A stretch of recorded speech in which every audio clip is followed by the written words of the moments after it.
buenos días, hermanas y hermanos de Latinoamérica. Desde acá de Capiatá, Paraguay, Gabriel con palabra de Dios. Que tengan un bendecido día en el nombre de Jesús.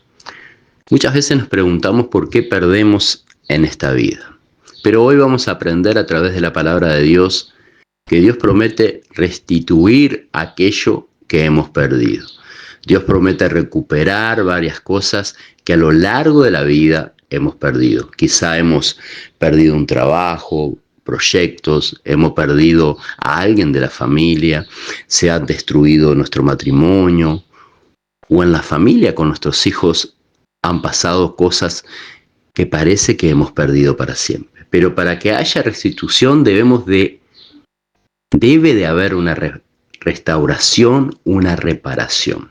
Y hoy a través de la palabra de Dios vamos a ir al libro de Joel, capítulo 2, versículo 25, y Dios va a hablar a nuestras vidas. Y leemos la palabra de Dios en el nombre de Jesús. Y dice así: y os restituiré los años que comió la oruga, el saltón, el revoltón y la langosta, mi gran ejército que envié contra vosotros. Palabra de Dios. Vamos a orar. Padre Celestial, te damos gracias por este día más de vida, Padre. Y hoy a través de tu palabra queremos tener ese discernimiento, esa sabiduría de lo alto para entender lo que el Espíritu Santo quiere hablar a nuestras vidas. Te damos gloria, honra y alabanza en el nombre de Jesús.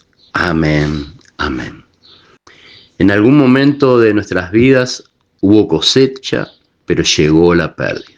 Ese árbol que era frondoso cae y ahí comienza la pérdida.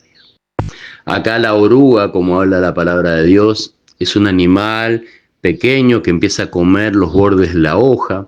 Después viene el saltón que empieza a comer la hoja completa. El revoltón, que él no se conforma solo con la hoja, sino con las ramas. Y la langosta viene a comer todo el árbol, para que la ruina sea aún mayor. El árbol era frondoso y cae. Ahí comienza la pérdida. Es un proceso desde el momento que permitimos que ese gusanito entre en nuestra vida. Usted dirá, ¿qué es el gusanito? El que comió el borde de las hojas. Es el comienzo del pecado, es el comienzo de hacer las cosas mal delante de Dios, es el comienzo de empezar a alejarnos, a ir a las pasiones del mundo, de preocuparnos por otras cosas, afanarnos en qué comer, en qué vestir, y realmente estamos olvidando esa cosecha. Empieza el gusanito, empieza la oruga a comer los bordes de la hoja, empieza el saltón a comer la hoja, el revoltón a comer las ramas, hasta que la langosta viene a destruir totalmente ese árbol, esa cosecha que debería de estar con ese gran fruto. El pecado es algo que nos aleja de la presencia de Dios. El pecado es que esos proyectos que tenemos con nuestra familia nos aleja de esa gran cosecha, de ese buen fruto. Para que Dios nos devuelva es necesario reparar. Y reparar es dejar el pecado a un lado.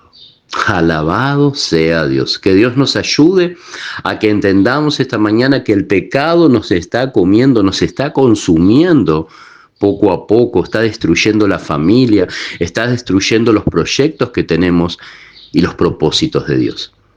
Erradicar el pecado de nuestras vidas que nos causó daños y nos hizo perder todo, hasta el matrimonio, la familia, los amigos. Por eso en la primera de Juan, capítulo 1, versículo 9, dice la palabra de Dios así: si confesamos nuestros pecados, Él es fiel y justo para perdonar nuestros pecados y limpiarnos de toda maldad. Alabado sea Dios. Por eso, cuando te preguntes por qué estoy perdiendo tanto, es porque realmente nosotros no nos damos cuenta, o quizás sabemos que estamos cometiendo un pecado y no lo erradicamos, no lo sacamos. La oruga, el saltón, el revoltón, la langosta, están comiendo nuestra vida espiritual, nuestra familia, y no se ven los frutos, no se ve esa gran cosecha. Por eso te invito a que te alejes del pecado que hoy tienes, ese pecado oculto quizás para el hombre, pero para Dios no, para que puedas tener una buena temporada, una buena cosecha, un buen fruto en el nombre de Jesús. Te bendigo y como decimos siempre, todo lo puedo en Cristo que me fortalece y no vivo yo, Cristo vive en mí.